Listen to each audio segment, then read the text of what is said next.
নমস্কার।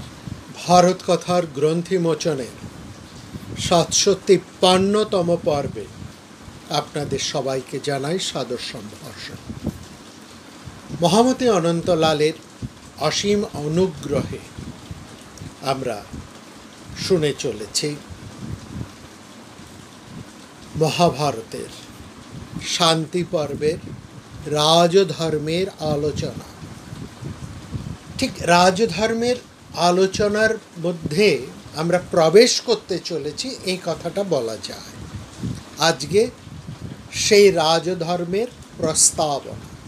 গত পর্বে আমরা শুনেছি মহারাজ যুধিষ্ঠির তার ভাইদের সাথে বসে আছেন এবং সেখানে অভিমানবতী দ্রৌপদী তিনি মহারাজ যুধিষ্ঠিরকে লক্ষ্য করে কিছু কথা বলতে আরম্ভ করবেন। ঠিক এইখান থেকেই মহাভারতীয় রাজধর্মের একটি সূত্র আরম্ভ হচ্ছে বা সূত্রপাত। বিস্তারিত রাজধর্ম নিয়ে আলোচনা আরও অনেক পরে হবে এবং সেই আলোচনা করবেন মহামতি ভীষ্ম। তাহলে এই আগের রাজধর্মের আলোচনাগুলো কি, সেটা একটু আমাদের জানতে হবে। তাহলে মহাভারত এই আগে এই পার্থিবী সমিতির মধ্যে সমস্ত ভাইদের কথার মধ্যে এবং বিশেষ করে দ্রৌপদীর কথার মধ্যে যে রাজধর্মের কথা তুলে ধরছেন, সেই রাজধর্মের কথাটি তাহলে কি, এগুলো কেন? এখানে যে জিনিসটি বোঝা সেটা হচ্ছে, ধরুন আমরা কোনো একটি বিষয়ের আলোচনা শুনতে যাচ্ছি, শ্রোতারা কোনো একটি বিষয় নিয়ে আলোচনা শুনতে তারা এসেছে, বা কোনো একটি বিষয় নিয়ে তারা কোনো চলচ্চিত্র হোক বা অন্য কোনো রকম অন্য কোনো মাধ্যমের ব্যবস্থাই হোক তারা দেখছেন বা শুনছেন। এই যে দেখা এবং শোনা, এর প্রারম্ভের কিছু বিষয় আছে। সেটা কি? খুব সহজ এবং সাধারণ। সেটি হলো এই, যে বিষয় নিয়ে আমি শুনতে যাচ্ছি বা দেখতে যাচ্ছি বা শ্রোতারা শুনতে দেখতে আসছেন, সেই বিষয় সম্পর্কে শ্রোতাদের একটা প্রাথমিক জ্ঞান যাতে থাকা প্রয়োজন। একটা প্রাথমিক জ্ঞান থাকা অত্যন্ত প্রয়োজন। সেই প্রাথমিক জ্ঞানটি যদি না থাকে, তাহলে যে বিষয় নিয়ে আলোচনা হচ্ছে, যে বিষয়ের উপরে দেখানো হচ্ছে, বলা হচ্ছে, শোনানো হচ্ছে, সেই বিষয় সম্পর্কে ঠিক উৎসাহ অর্থাৎ ইন্টারেস্ট বা বোঝার ব্যাপারটা উপলব্ধি হবে না। যারা শুনতে দেখতে আসবেন তাদের একটা প্রাথমিক ধারণা থাকা অত্যন্ত জরুরি। এই প্রাথমিক ধারণাটাই কিন্তু মহাভারত এই পার্থিবী সমিতির মধ্যে দিয়ে সেই রাজধর্মের কথা কিছু কিছু তুলে ধরেছেন আমাদের কাছে। পাণ্ডব ভাইদের মাধ্যমে বিভিন্ন দিক থেকে অর্জুন সেই রাজধর্মের কথাই বলছেন অর্থনৈতিক দিক থেকে, ভীমসেন সেই রাজনীতির কথাই বলছেন একটা ভোগবাদীর দৃষ্টিকোণ থেকে। একই রাজধর্মের কথা বলছেন নকুল গৃহস্থাশ্রমের দৃষ্টিকোণ হতে, এবং সহদেব সবিশেষভাবে সেই রাজনীতির কথাই বলছেন এক অন্যরকম, একেবারে সম্পূর্ণ এক ভিন্ন প্রেক্ষাপট, যেখানে আমরা শাস্ত্রের কথা, মোক্ষের কথাও চলে আসছে। এরপর দ্রৌপদী স্বয়ং রাজধর্মের কথা আরম্ভ করবে। তার কথা আমরা অবশ্যই শুনব, সেটা আরও এদের থেকে আরও অনেকটা বেশি গভীর এবং তাৎপর্যবাহী। কিন্তু মহাভারতে তো এইটা রাজধর্মের আলোচনা নয়। আমরা এটাও শুনলাম যে মহাভারতে রাজধর্মের মূল আলোচনা করবেন মহামতি ভীষ্ম। বলবেন তিনি মহারাজ যুধিষ্ঠিরকে, এবং মহামতি ভীষ্ম এবং যুধিষ্ঠিরের এই কথোপকথনকে শোনার জন্য সেকালের সমস্ত বিদগ্ধ পণ্ডিত সমাজ, জ্ঞানী সমাজ, ঋষি মুনি এবং দেব সমাজ প্রত্যেকেই সেখানে সমবেত হয়েছে। সেটাও আরেকটি বিরাট পার্থিব সমিতি। এই মহাভারতের শান্তি পর্বের মধ্যে বিরাট বিরাট সমস্ত আমরা পার্থিবী সমিতি এই সেমিনারের, বর্তমান ভাষার সেমিনারেরই একটা অনুষ্ঠান অনুষ্ঠিত হতে দেখব। বিভিন্ন বিষয় নিয়ে, শুধু রাজধর্ম নয়, আরও বিভিন্ন ধর্ম নিয়ে, আরও বিভিন্ন গূঢ় বিষয় নিয়ে, তাৎপর্য নিয়ে, বিভিন্ন দর্শন নিয়ে সেখানে আলোচনা হবে। প্রথমেই আলোচনা হতে চলেছে এই রাজধর্ম। কেন প্রথমে রাজধর্ম? কারণ আমরা সেটাও আজকের আলোচনার মধ্যে আমরা শুনব, এই রাজধর্মের এত গুরুত্ব কেন। তাহলে এটা বুঝলাম, আমাদের মতন সাধারণ শ্রোতাকে একটু প্রস্তুত করে নেবার জন্যই মহাভারত ইচ্ছে করেই যেন এই 5 ভাই এবং তাদের স্ত্রী দ্রৌপদী সহ অন্যান্য ঋষিদেরকে নিয়ে একটা প্রাথমিক আলোচনার ব্যবস্থা করেছে।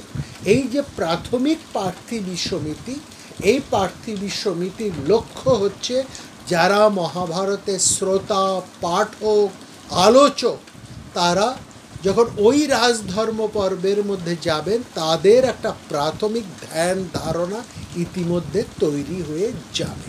এটা হচ্ছে সবচেয়ে মূল কথা। তার জন্যই এই দীর্ঘ পার্থিবী সমিতির আলোচনা। আমরা সেই দ্রৌপদীর কথা অবশ্য আসব। তার আগে মহামতি অনন্তলাল ঠাকুর আমাদেরকে এই দ্রৌপদীর কথা আলোচনা হওয়ার আগে তিনি আমাদেরকে যেভাবে রাজধর্মের পাঠ দিয়েছিলেন, যেভাবে তিনি আমাদেরকে যে যে বিষয় থেকে তুলে এনে দিয়েছিলেন, বা তার অনুগ্রহে আমরা এই রাজধর্মকে যে যে দৃষ্টিকোণ থেকে দেখার সুযোগ পেয়েছিলাম, সেই রাজধর্মের প্রাথমিক প্রস্তাবনাই আমরা আজকে আপনাদের কাছে এই পর্বে এবং আগামী পর্বে, এই দুটি পর্বে একটু তুলে ধরব, যাতে করে এই রাজধর্ম সম্পর্কে আমাদের সবিশেষ ধারণা পরিষ্কার হয়ে যায়, যাতে ভবিষ্যতে আমাদের যখন রাজধর্ম নিয়ে আলোচনা হবে তার বিভিন্ন দিক থেকে তখন আমাদের যেন বুঝতে অসুবিধে না হয়। তাহলে আজকের পর্ব হচ্ছে অথ রাজধর্মের প্রস্তাবনা পর্ব। এখানে একটা কথা ঠাকুরমশাই আমাদেরকে প্রথমেই বলতে, যে এই যে রাজধর্ম নিয়ে মহাভারতে যে আলোচনা, এর সাথে আধুনিক রাষ্ট্রবিজ্ঞানের একটা কোথাও যেন যোগসূত্র আছে। প্রাচীন রাষ্ট্রবিজ্ঞান এবং আধুনিক রাষ্ট্রবিজ্ঞানের মধ্যে অনেক পার্থক্য আছে। কোথায় সেই পার্থক্য আমরা ভবিষ্যতের আলোচনায় তা পরিষ্কারভাবে বুঝতে পারবো, দেখতে পাবো। এবং যারা রাষ্ট্রবিজ্ঞানের যারা ছাত্র, যারা রাষ্ট্রবিজ্ঞান নিয়ে পড়াশুনো করেছেন, তারাও আমাদের আলোচনা থেকে এটা পরিষ্কারভাবে বুঝতে পারবেন যে মূল আধুনিক রাষ্ট্রবিজ্ঞান এবং প্রাচীন রাষ্ট্রবিজ্ঞানের মধ্যে তফাৎটা কোথায়। কিন্তু একটা জিনিস আমাদের বুঝতে হবে, আমাদের এই যে রাজধর্ম, এই রাজধর্ম সঙ্গে আরও কতগুলো শব্দ কিন্তু একত্রে যুক্ত হয়ে আছে। অর্থাৎ কেবলমাত্র রাজধর্ম কথাটা নয়, যদি আমরা ওই শব্দগুলোকেও শুনি তাহলে রাজধর্ম যে বিষয়ের প্রতি ইঙ্গিত করছে সেই শব্দগুলো সেই শব্দের সেই তাদেরও ইঙ্গিত কিন্তু একই দিকে। অর্থাৎ যে অর্থে রাজধর্ম বলা হয়েছে প্রাচীন যুগে, সে একই অর্থে রাজধর্ম, রাজশাস্ত্র, দণ্ডনীতি, অর্থনীতি এবং রাজনীতি সমার্থ। অর্থাৎ রাজধর্ম বলতে আমরা যা বুঝব, রাজশাস্ত্র একই জিনিসই আমাদেরকে বোঝাবে, দণ্ডনীতি সে একই বিষয়ের দিকেই আমাদের ইঙ্গিত করছে, অর্থশাস্ত্র কিংবা রাজনীতি আমাদেরকে সেই বিষয়ের কথাই বলছে। অতএব যদি আমরা রাজধর্ম পরিবর্তে রাজশাস্ত্র, অর্থশাস্ত্র, দণ্ডনীতি কিংবা রাজনীতি এই শব্দগুলোকে ব্যবহার করি ভবিষ্যতে বা আমাদের আলোচনায়, তাহলে আমাদের যেন এটা বুঝতে কোনো অসুবিধে না হয়। এই সবগুলো শব্দই মূলত ওই রাজধর্ম বা আধুনিক রাষ্ট্রবিজ্ঞানকেই বোঝাচ্ছে। ঠিক আছে? রাজশাস্ত্র, রাজধর্ম নয়, রাজশাস্ত্র এই শব্দটি মহামতি অনন্তলাল আমাদেরকে খুব পরিষ্কার করে দেখিয়েছে। ভালো করে লক্ষ্য করুন, প্রাচীন সমস্ত রচনার মধ্যে মহাভারতকার তিনি কিন্তু রাজশাস্ত্র শব্দটিকে ব্যবহার করেছেন। ব্যাসশিষ্য বৈশম্পায়ন, যিনি মহাভারতের কথাকার, যিনি মহাভারত নিয়ে বিভিন্ন জায়গায় বলেছেন, আলোচনা করেছেন, সেই কথাকার ব্যাসশিষ্য বৈশম্পায়ন তিনি নীতি প্রকাশিকা বলে একটি গ্রন্থ রচনা করেছেন। সেই গ্রন্থের মধ্যেও তিনি কিন্তু রাজশাস্ত্র এই শব্দটিকেই ব্যবহার করেছেন। এতেহি রাজশাস্ত্রাণং প্রণেতারঃ পরন্তপ, নীতি প্রকাশিকা, এর মধ্যে এই কথাটি রয়েছে।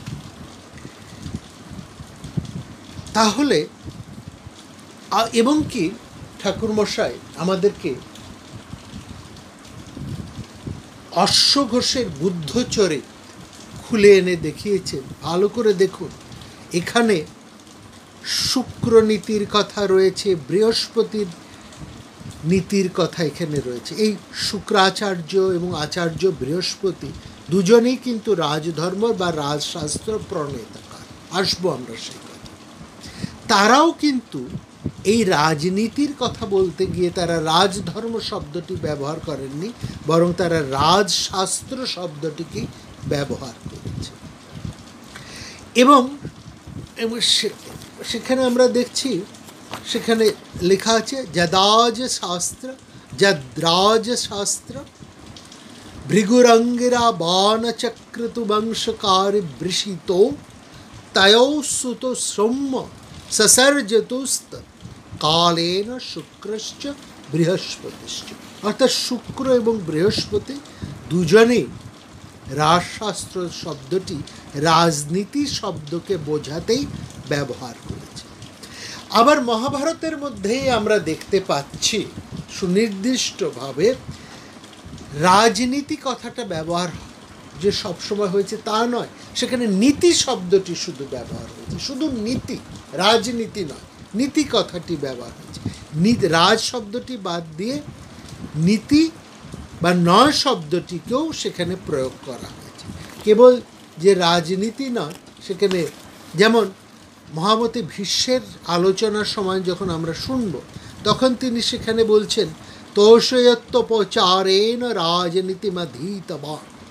তিনি মহামতি ভীষ্ম কিভাবে তার পূর্বাচার্যদের কাছে তাদেরকে প্রসন্ন করে এই বিদ্যা অধিগত করেছিলেন, এই কথা বলবার সময়, অর্থাৎ মহামতি ভীষ্ম তিনি তার পূর্বাচার্যদেরকে প্রসন্ন করে যে রাজনীতির বিদ্যা শিক্ষা লাভ করেছিলেন। এই কথাটা কিভাবে তিনি তাদেরকে আচার্যদেরকে তুষ্ট করেছিলেন সেই কথা বলবার সময় সেখানে কিন্তু ব্যবহার হয়েছে রাজনীতি শব্দ। তোষয়ত্তপচারেণ, তাদেরকে তোষণ করে, উপাচারে অর্থাৎ তাদেরকে সন্তুষ্ট করে, তার আচার্যদেরকে সন্তুষ্ট করে তিনি কি করেছেন? রাজনীতি অধীতবান, তিনি রাজনীতি বিদ্যা শিক্ষা লাভ অধীত করেছেন, অর্থাৎ শিক্ষা লাভ করেছেন। এখানে কিন্তু রাজনীতি শব্দটাকে ব্যবহার করা হয়েছে। আবার শুক্রনীতি সার, সেখানে দেখুন শুক্রাচার্যের যে শুক্রনীতি সার, সেখানে নীতি শব্দটাকে ব্যবহার হয়েছে।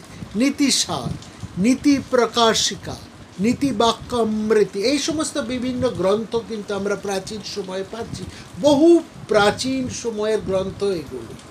নীতিসার, শুক্রনীতিসার বা নীতিসার, নীতি প্রকাশিকা, নীতি বাক্যামৃত, এইগুলো প্রত্যেকটাই কিন্তু রাজনীতি বা রাজশাস্ত্র বা রাজধর্ম সম্পর্কিত গ্রন্থ। সেখানে নীতি শব্দটাকে নিয়ে এসছে, নীতি বা নয় শব্দটাও আমরা সেখানে পাবো। আসল কথা কি জানেন? আসল ব্যাপারটা হচ্ছে, যেটা আমরা আগেও বহুবার আলোচনা করেছি বিভিন্ন বিষয় নিয়ে আলোচনা করার সময়, সেখানে আমরা বলেছি যে এই নীতি বা নয় শব্দটার উৎপত্তি আমরা সেখানে দেখিয়েছিলাম যে এই শব্দ দুটি, নীতি এবং নয়, এই শব্দটি আসছে নি ধাতু থেকে, নি ধাতু নিষ্পন্ন। এই নি ধাতুর অর্থ কি? টেনে নিয়ে যাওয়া, যা টেনে নিয়ে যায়, এ হচ্ছে নি ধাতু। এবং এর থেকেই আমাদের যেমন নীতি শব্দ আসছে, তেমনি নেতা শব্দটিও আসছে। নীতি বা নেতা দুই কিন্তু জনসাধারণকে একটা নির্দিষ্ট লক্ষ্যের দিকে টেনে নিয়ে চলে। সেই জন্য এই দুটি হচ্ছে নি ধাতু। নয়নান এবং নয়ন, এই যে আমাদের আখি, চোখ, এই শব্দটাও কিন্তু নিজ ধাতু নিষ্পন্ন, তাও আমাদেরকে এগিয়ে নিয়ে যাওয়ার অর্থাৎ যে একটা নির্দিষ্ট লক্ষ্যের দিকে যে বা যারা বা যার মাধ্যমে আমরা এগিয়ে যেতে পারি, এই এগিয়ে চলাটাই হচ্ছে নিধাতুর প্রকৃত অর্থ। তার থেকে নীতি এসেছে, তার থেকে নেতা এসেছে, তার থেকে নয়নও এসেছে। ঠিক আছে? এবং সেই জন্যই এই রাজধর্ম, রাজশাস্ত্রও কিন্তু রাষ্ট্রবাসীকে এগিয়ে নিয়ে যাবার পথ দেখা। এবং একজন নেতার মাধ্যমে, নেতা অর্থে রাজার মাধ্যমে, রাজা অর্থে একজন রাষ্ট্র নায়ক, যিনি এখনকার যিনি রাষ্ট্রনায়ক, তখনকার দিনে রাষ্ট্রনায়ক ছিলেন একজন রাজা। অর্থাৎ এই একজন নেতা, তিনি রাজা হতে পারেন, তিনি মন্ত্রী হতে পারেন, প্রধানমন্ত্রী হতে পারেন, মুখ্যমন্ত্রী হতে পারেন, তিনি রাষ্ট্রপতি হতে পারেন, যাই হন না কেন, অর্থাৎ তিনি একজন প্রধান কিংবা সাধারণ জনগণের নেতা হতে পারেন। তিনি কি করেন না, তার নীতির মাধ্যমে আমাদেরকে পথ দেখিয়ে নিয়ে যান, এবং তার দেখানো পথেই কিন্তু সাধারণত জনসাধারণ এগিয়ে চলে। এইটাই হচ্ছে নিধাতুর অর্থ। আরেকটা জিনিস, এই আমরা বললাম রাজধর্মের সঙ্গে আরেকটি শব্দ রাজশাস্ত্রের সঙ্গে দণ্ডনীতি। এই দণ্ডনীতির কথা দ্রৌপদীর কথার মধ্যে আসবে। সুতরাং আমাদের এই দণ্ডনীতি ব্যাপারটা কি, সেটাও একটু পরিষ্কারভাবে বোঝা উচিত, কি অর্থে এসেছে। রাজধর্ম এবং দণ্ডনীতি অনেক সময় একাকার হয়ে গেছে। সেখানে বলা হচ্ছে এই রাজশাস্ত্রের মধ্যে যে এই দণ্ডনীতিকে যদি সঠিকভাবে ব্যবহার না করা হয়, অর্থাৎ সঠিকভাবে যদি তার প্রয়োগ না হয়, ব্যবহার অর্থে এখানে প্রয়োগ, ঠিক আছে, যদি না হয়, তাহলে ধর্ম লোপ পায়। ধর্ম লোপ পায় মানে এখানে ধর্ম বলতে কিন্তু আইন, অনুশাসন, শাসন নষ্ট হয়ে যায়। আইন, শাসন যদি নষ্ট হয়ে যায়, তাহলে কি হবে?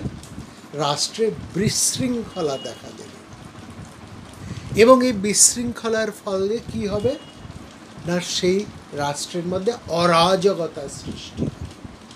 অরাজকতার মধ্যে দিয়ে কি হবে, মৎস্যান্যায় চলে আসবে। সেই জায়গায় ফিরে, মৎস্যান্যায় মানে বড় বড় মাছ যেখানে ছোট মাছদেরকে খেয়ে ফেলে, জলের নীতি, অর্থাৎ যারা শক্তিমান তারা দুর্বলকে গ্রাস করে ফেলবে, এটাই হচ্ছে মৎস্যান্যায়।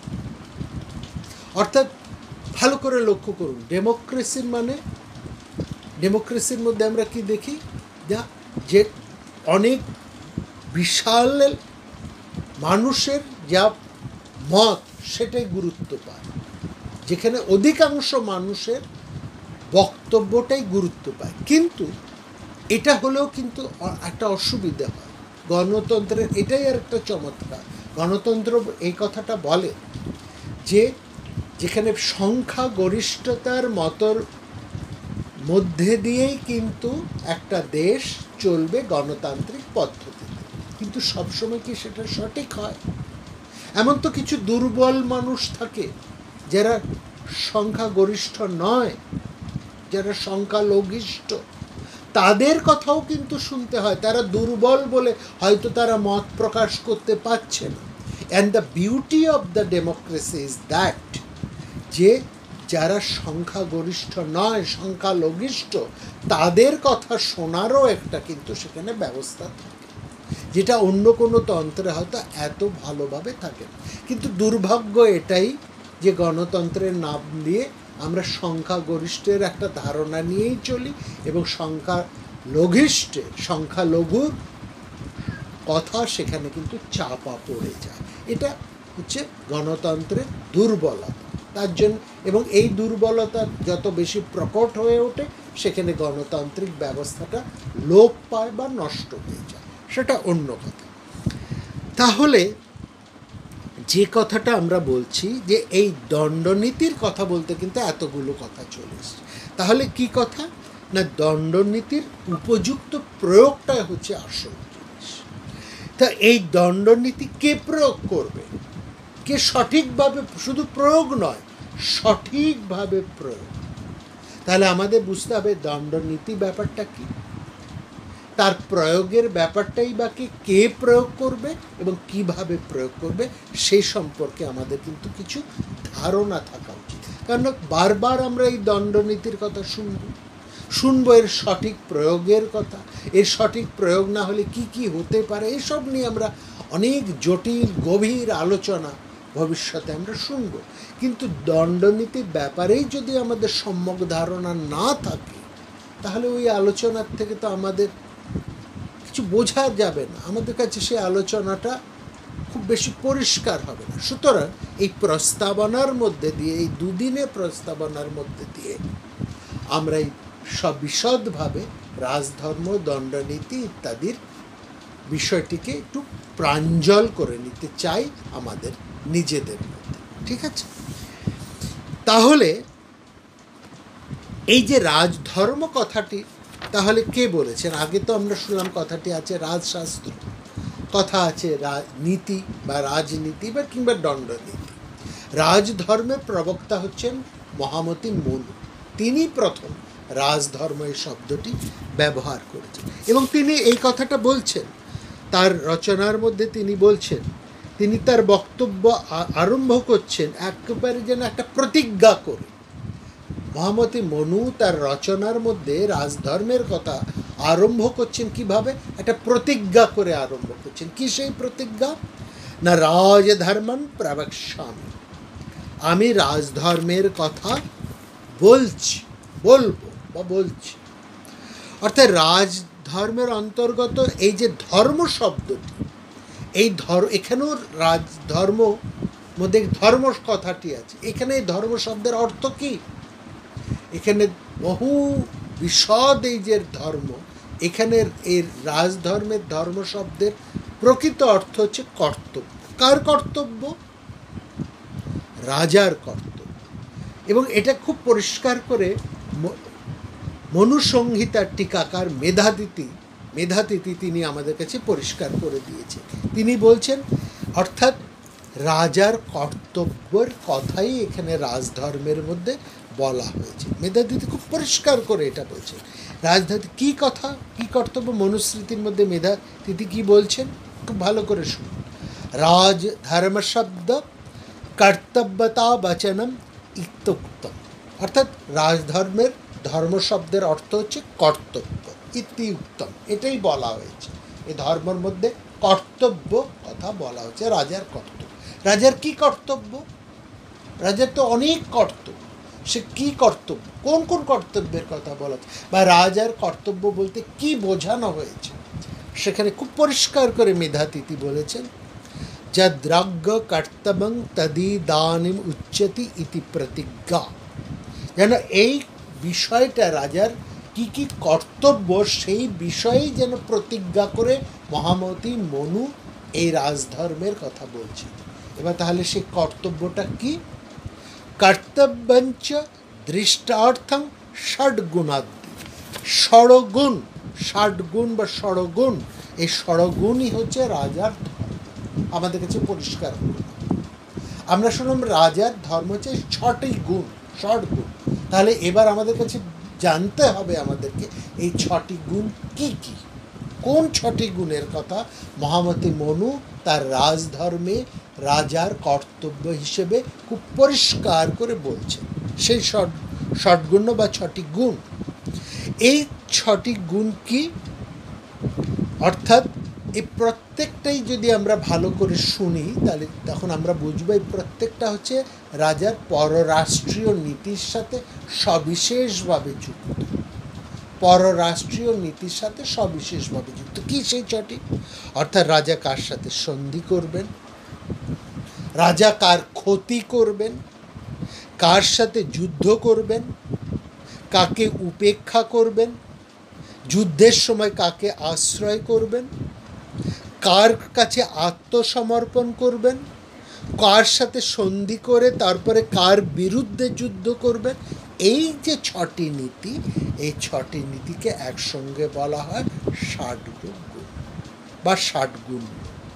তাহলে এই প্রত্যেকটা নীতি বা এই পলিসি, এটা রাজার এই যে নীতি বা রাজার এই যে কর্তব্য, এই কর্তব্যগুলো হচ্ছে প্রত্যেকটাই পররাষ্ট্রের সাথে। এই 6টি গুণের কথা এখানে তুলে ধরছে। অর্থাৎ কার সাথে সন্ধি করবে, কার ক্ষতি করবে, কার সাথে যুদ্ধ করবে, কাকে উপেক্ষা করবে, যুদ্ধের সময় কাকে আশ্রয় করবে, কার কাছে আত্মসমর্পণ করবে, কার সঙ্গে সন্ধি করে, আগে কার সাথে সন্ধি করে পরে কার সঙ্গে যুদ্ধ করবে। অর্থাৎ এই 6টি গুণকে একসঙ্গে বলা হচ্ছে, এই পররাষ্ট্রীয় এই 6টি গুণকে একসঙ্গে বলা হচ্ছে রাজার ষাটগুণ্য বা রাজার কর্তব্য। এই 6টি গুণের কথাই রাজধর্মের মধ্যে মহামতি মনু বলছে। এবং এই ষাটগুণ্য, এই 6টি গুণকেই রাজার প্রধান কর্তব্য। একজন রাজার প্রধান কর্তব্য হচ্ছে এই 6টি গুণ। এই জন্য এটি রাজধর্মের একেবারে শিরোদেশে, অর্থাৎ রাজার মাথার মুকুটের মধ্যে সঙ্গে যুক্ত বলা হচ্ছে। অর্থাৎ রাজার শরীরটাকে যদি রাজ শরীর বলা হয়, তাহলে রাজার মস্তকের মধ্যে যে রাজ মুকুট, যেটা পরিয়ে রাজাকে রাজ সিংহাসনে প্রতিষ্ঠা দেওয়া হয়, প্রতিষ্ঠা দেওয়ার পরে রাজার হাতে 2টো জিনিস তুলে দেওয়া হয়। একটি মুকুট তাকে পরানো হয় এবং তার হাতে একটি দণ্ড দেওয়া হয়। এই দণ্ডের কথাটা আমরা পরে আসছি। যে রাজ মুকুটটি তাকে পরানো হলো, এই মুকুটটি পরানোর অর্থ হচ্ছে তাকে ষটগুণের ভার তার উপরে চাপিয়ে দেওয়া। খুব ভালো করে বোঝার চেষ্টা করুন। সেই মানুষ এই মুকুটের ভার বহন করতে পারবেন, অর্থাৎ তাকে একটা সোনার মুকুট পরিয়ে দেওয়া হচ্ছে তা নয়। এই সোনার মুকুট পরিয়ে দেওয়ার অর্থ সেই মানুষটি এই 6টি কর্তব্যকে, যে 6টি গুণের কথা বা কর্তব্যের কথা আমরা এই মুহূর্তে শুনলাম, এই 6টি কর্তব্য বা এই 6টি গুণকে সঠিকভাবে প্রয়োগ করতে পারবে। বোঝা গেল? সেই এই 6টি গুণ যেহেতু রাজার প্রধান কর্তব্য, সুতরাং এই 6টি গুণ বা 60 গুণ্যকে রাজার মুকুটের সাথে তুলনা করে যে রাজাকে প্রতিষ্ঠার সঙ্গে সঙ্গে রাজ সিংহাসনে বসার সঙ্গে সঙ্গে তার মাথার উপরে এই ভারটি চাপিয়ে দেওয়া। এইখানেই রাজ মুকুটের তাৎপর্য। রাজা মুকুট পরছেন কি পরছেন না এটা বড় কথা নয়, কত সোনার, কত ভরি সোনার, কত কেজি ওজনে, তাতে কত মণি মুক্ত কি আছে সেটাও বড় কথা নয়। রাজমুকুটের তাৎপর্য হচ্ছে রাজা এই রাজ সিংহাসনে বসে তার এই কর্তব্য, এই 6টি কর্তব্যকে সঠিকভাবে প্রতিপালনের প্রতিজ্ঞা বা অঙ্গীকার করলে, স্বীকার করলে, এটা হচ্ছে তার কর্তব্য। যে মুহূর্তে তিনি তার এই কর্তব্যটি পালন করতে পারবেন না, তার মাথার থেকে এই মুকুটটি ভ্রষ্ট সরিয়ে নেওয়া হয়। অর্থাৎ রাজা যদি এই কর্তব্যগুলোকে সঠিকভাবে পরিপালন না করতে পারেন, প্রয়োগ না করতে পারেন, পরিপালন না, প্রয়োগ না করতে পারেন, তিনি তার রাষ্ট্রকে রক্ষা করতে পারবেন না। এবং রাষ্ট্র বিপন্ন হলে রাজার অস্তিত্বই বিপন্ন হয়ে যাবে। সুতরাং তার মাথায় ওই রাজমুকুট আর থাকা না থাকা দুই সমান, তিনি রাজ্য হারা হবেন। এটাই হচ্ছে রাজমুকুটের তাৎপর্য। এবং রাজমুকুটের আসল তাৎপর্যটা কি তার সেই রাজ কর্তব্যের সঙ্গে, সেটা আশা করি আপনারা বুঝতে পেরেছেন। এবার আমরা এটাই হচ্ছে, এছাড়া রাজার আরও কিছু কর্তব্য থাকে। সেই কর্তব্যগুলোকে এবার বলা হচ্ছে রাজাকে অভিষিক্ত করা পরে। রাজার অভিষেকের সুন্দর ব্যবস্থা বিভিন্ন শাস্ত্রের মধ্যে আছে। আমরা ভবিষ্যতে কখনো কখনো রাজাকে কিভাবে অভিষেক করা হয়, অভিষেক মন্ত্রে কি কি মন্ত্র উচ্চারণ করা হয়, কি বলা হয়, সেগুলো ভীষণ তাৎপর্যপূর্ণ। কিন্তু ভাববেন না যে আমরা সিনেমা থিয়েটার বা টিভিতে সিরিয়ালে যা দেখি এরকম কোনো ব্যাপার না। রাজা যিনি বসছেন তাকে আষ্টে পৃষ্ঠে কিন্তু কর্তব্যের শেকলে বা বেঁধে ফেলা হয়। রাজা স্বেচ্ছাচারী হয়ে ওঠা কিন্তু ভীষণ কঠিন।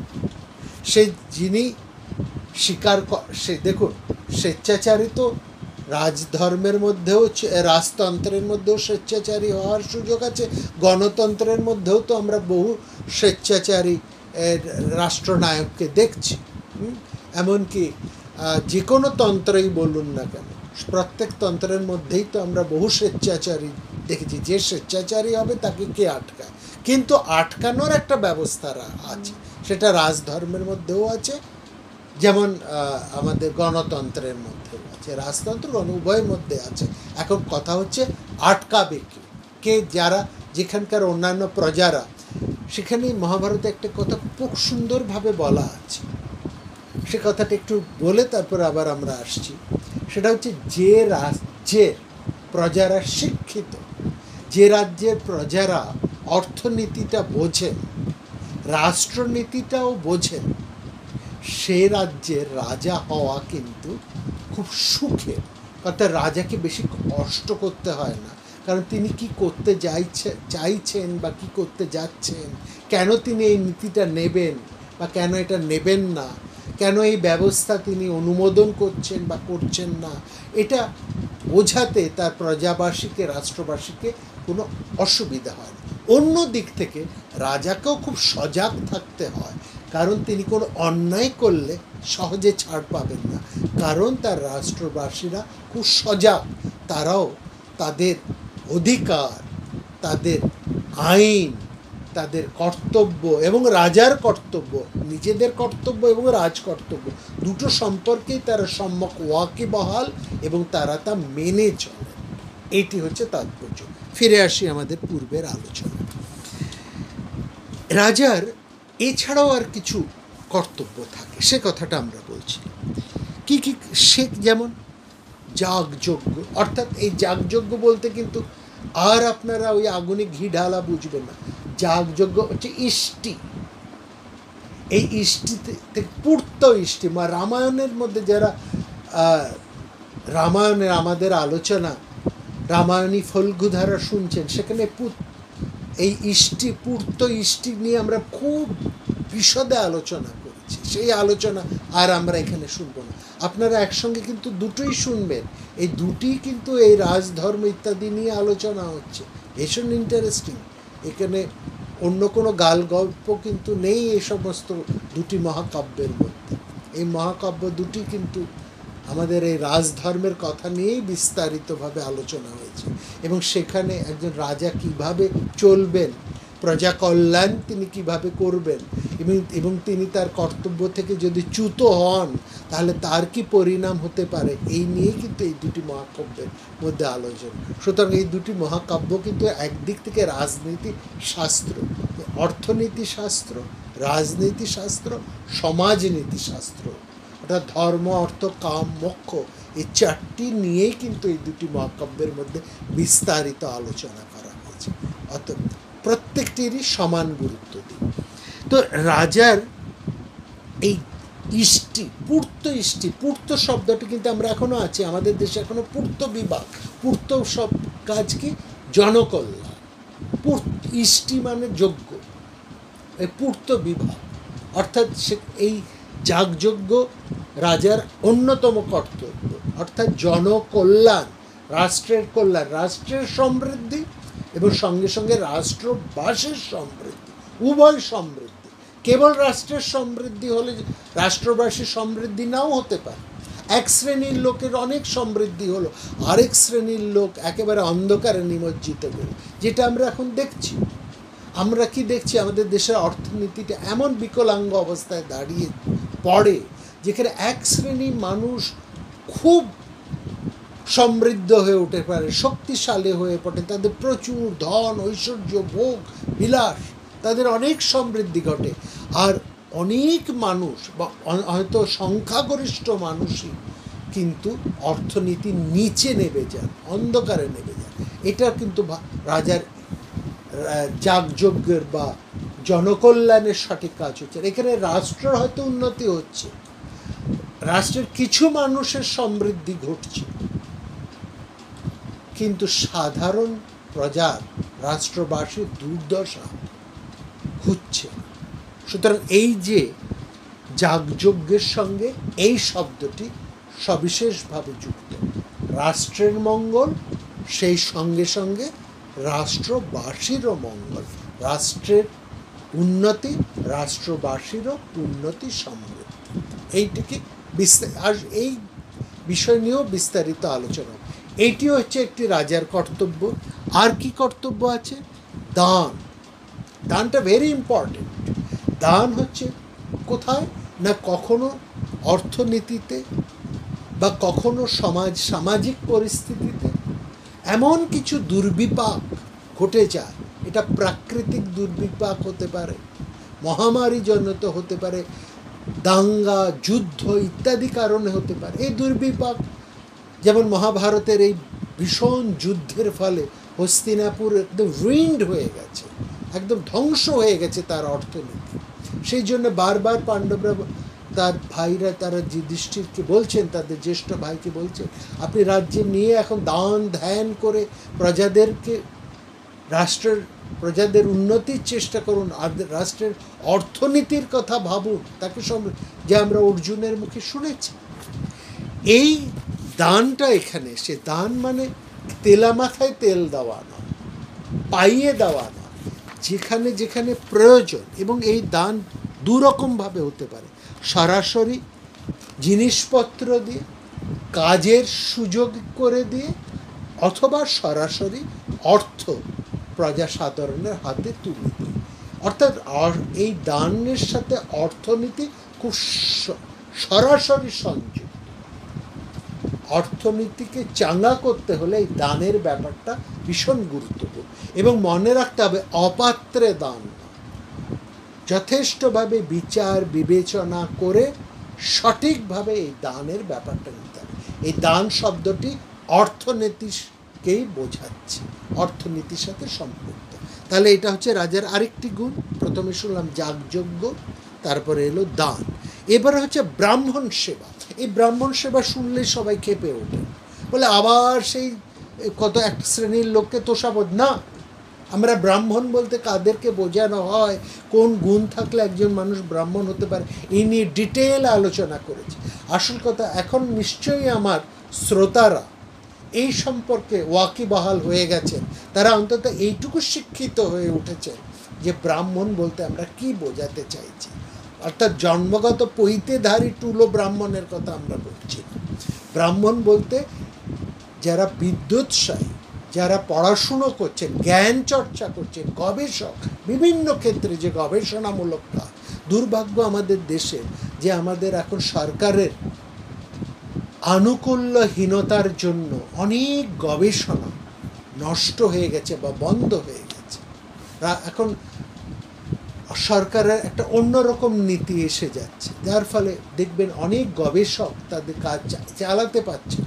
একটা উন্নত দেশ কি করে বোঝা যায় না, তাদের গবেষণার হার দেখে কি কি বিষয় নিয়ে গবেষণা করে। এটা কখনো স্থির করে দেওয়া যায় না যে কেবলমাত্র আমরা মহাকাশ নিয়ে গবেষণা করব, আমাদের দেশের ইতিহাস নিয়ে আমরা গবেষণা করব না।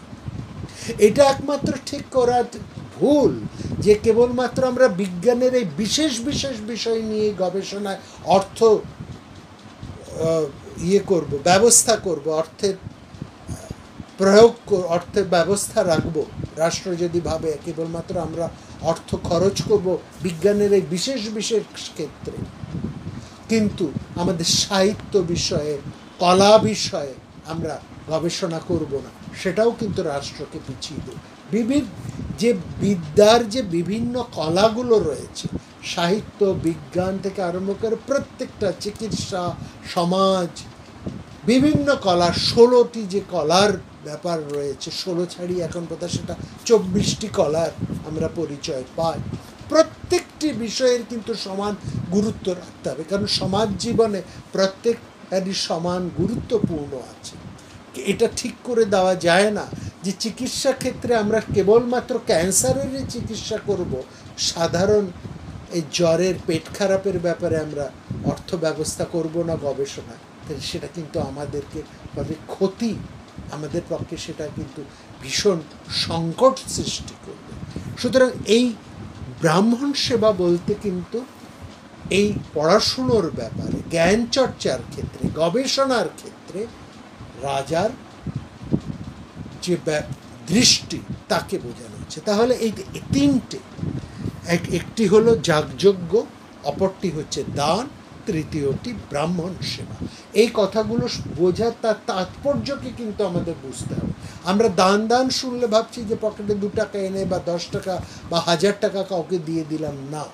এই দান কিভাবে করা হবে এই নিয়েও বিস্তৃত আলোচনা রয়েছে, আমরা আসবো সেই সব আলোচনায়। যাগযজ্ঞ এই ব্যাপার নিয়েও বিস্তৃত আলোচনা রয়েছে, এবং ব্রাহ্মণ সেবা বলতেও সেখানেও বিস্তারিত আলোচনা আছে। তবে এই 3টি শব্দের প্রকৃত তাৎপর্য কি আশা করি আপনারা বুঝতে পেরেছেন। যদি আপনাদের এ ব্যাপারে কোনো সংশয় বা প্রশ্ন থাকে, আপনারা প্রশ্ন তুলবেন। আপনারা এখানে কমেন্ট বক্সে প্রশ্ন রাখবেন, আপনাদের জিজ্ঞাসা তুলবেন, আমরা সুযোগ সুবিধে মতন অবশ্যই তার উত্তর দেবার চেষ্টা করব। যাই হোক, এই যে 3টি রাজার অন্যতম 3টি কর্তব্য, এই 3টিকে কিসের সঙ্গে তুলনা করা হয়েছে? প্রথম ওই ষটগুণ্যকে তুলনা করা হয়েছে রাজার মুকুটের সাথে, যা রাজার মাথায় পরিয়ে দেওয়া হয়। আর এই 3টি কর্তব্যকে রাজমালার সাথে তুলনা করা হয়েছে। আর যা রাজা অভিষিক্ত হবার পর রাজাকে সিংহাসনে বসিয়ে রাজার মাথায় যেমন একটি মুকুট পরানো হয়, তেমনি রাজার গলায়তেও একটি মালা পরিয়ে দেওয়া হয়, রাজমালা। কোথাও মালা পরানো হয়, কোথাও সেটি একটি যোগ্য পবিত্র, সেই যোগ্য পবিত্রের মতন, উপবীতের মতনও পরিয়ে দেওয়া হয়, কোথাও কোমর বন্ধনী হিসেবে পরানো হয়, এবং নানা রকম, অর্থাৎ যে কোনো একটি অলঙ্কার হিসেবে রাজাকে পরানো হয়। এই যে মালাই হোক, যোগ্য উপবীতই হোক, কিংবা কোমর বন্ধনী হোক, যাই রাজাকে পরানো হয়, এই 3টিরই তাৎপর্য হচ্ছে রাজা যাগযজ্ঞের প্রতি দৃষ্টি দান করবেন, দানের ব্যাপারে দৃষ্টি দান করবেন এবং ব্রাহ্মণ সেবার ক্ষেত্রেও তিনি সঠিকভাবে তার বুদ্ধি ক্ষমতা প্রয়োগ করবেন। এই তিনটি ক্ষেত্র, এই প্রত্যেকটি হচ্ছে রাজধর্ম। কিন্তু এই যে তিনটি ধর্ম, এই তিনটি ধর্ম হলো, এর ফল কিন্তু সরাসরি চোখে দেখতে আমরা পাই না। এই ফলগুলো ধর্মের চোখে দেখা, যেই ফলগুলোকে আমরা দেখতে পাই সরাসরি, সেগুলো কি ওই যে প্রধান বলেছি সন্ধি, বিগ্রহ, যুদ্ধযাত্রা, সেগুলোকেই প্রধানত রাজধর্ম বা প্রধান মুখ্য ধর্ম বলে রাজার মুকুট বা শিরভূষণের সাথে তুলনা করা হয়েছে। আর এই যে তিনটি যাগযজ্ঞ, দান এবং ব্রাহ্মণ সেবা, এই তিনটি যদি না হয় তাহলেও কিন্তু রাজার রাষ্ট্র শুকিয়ে যাবে। কেবলমাত্র ওই প্রধান গুণের উপর যদি রাজা দৃষ্টি নিবদ্ধ করে রাখে আর এই তিনটিকে উপেক্ষা করেন, তাহলে রাজ্য কিন্তু জলশূন্য হয়ে যাবে, অর্থাৎ রাজ্য যেন শুকিয়ে যাবে। এই জলশূন্য হয়ে যাবার কথা বুঝবেন যে রাজার দেশের নদী নালা শুকিয়ে যাবে বা পুকুর শুকিয়ে যাবে, এই ব্যাপারটা না। হ্যাঁ, হয়তো তাও হতে পারে। অর্থাৎ এইটা হচ্ছে রাজার অভ্যন্তরে সমৃদ্ধির মূল জায়গাটি। এই জায়গায় যদি রাজা যত্নবান না হন, তার দৃষ্টি যদি সঠিকভাবে না থাকে, এই ক্ষেত্রে রাজা যদি সঠিক নীতি নির্ধারণ না করেন, উপায় গ্রহণ না করেন, তাহলে তার রাষ্ট্র শুষ্ক হয়ে যাবে।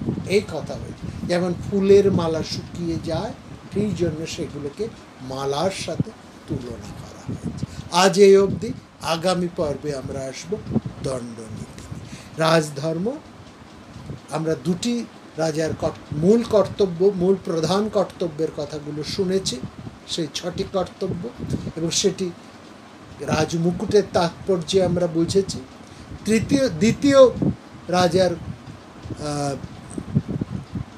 কর্তব্য বা ধর্মের মধ্যে শুনেছি রাজার অন্যান্য দ্বিতীয় কর্তব্য যজ্ঞদান, দান এবং ব্রাহ্মণ সেবা, সেটির সাথে রাজার গলার মালা বা তার যজ্ঞোপবীতের তাৎপর্যের সঙ্গে সেটা আমরা বুঝেছি।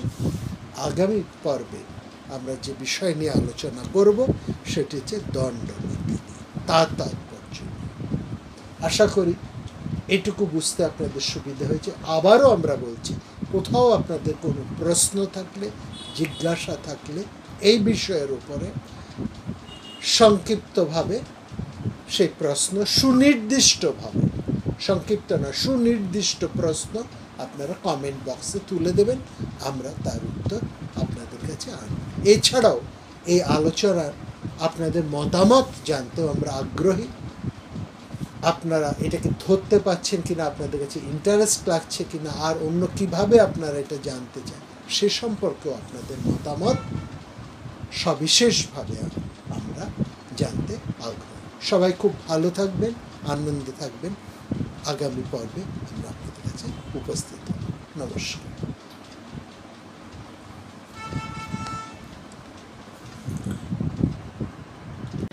প্রাণারাম প্রাণারাম প্রাণা